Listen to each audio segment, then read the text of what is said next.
معصوم فرماتے ہر شب جمعہ ہزارہ گنہگار وادی برہوت سے آزاد ہو جاتے ہیں۔ معصوم فرماتے ہیں مومن جب شب جمعہ آئے تو زیادہ سے زیادہ اپنے مرحومین کو یاد کیا کرو۔ ایک روایت میں آئے فرمایا جن کے والدین مرحوم ہو گئے، فرمایا ہر شب جمعہ تمہاری بوڑھی ماں تمہارے در پہ آتی ہے، تمہارا بوڑھا باپ تمہارے گھر پہ آتا ہے اور کیا سوال کرنے آتی ہے، میرے لال مجھے کوئی خیرات دو، مجھے کوئی ثواب دو۔ معصوم فرماتے یہ غافل انسان پوری رات سوتا رہتا ہے، یہ کھڑی رہتی ہے یہاں تک کہ صبح ہو جاتی ہے۔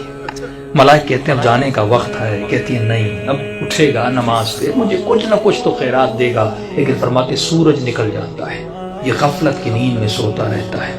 یہ بوڑھی ماں اور مرحوم روتا ہوا جاتا ہے اور کہتی ہے کہ میرے لال اگر تو آج مجھے کچھ دیتا تو میں بھی تمہارے لیے دعا کرتی۔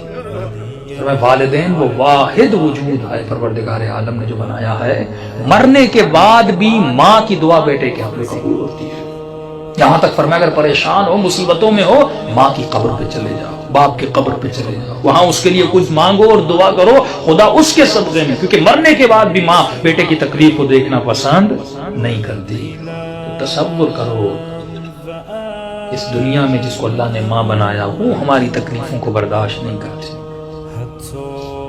اور مولا علی فرماتے ہیں کہ میں تمہارے باپ سے بھی زیادہ تم سے محبت کرتا ہوں۔ جناب سیدہ فرماتی ہیں ہم تمہاری ماؤں سے زیادہ تم سے محبت کرتے ہیں۔ شب جمعہ ہے، توبہ کی رات ہے، گناہوں سے توبہ کی رات ہے، اپنے مرحومین کے لیے بھی دعا کریں، اپنے لیے بھی دعا کریں اور دلوں کو بارگاہ اہل بیت میں لے جائیں تاکہ خدا ان ہستیوں کے صدقے میں ہم سب کے صغیرہ کبیرہ گناہ بخش دے۔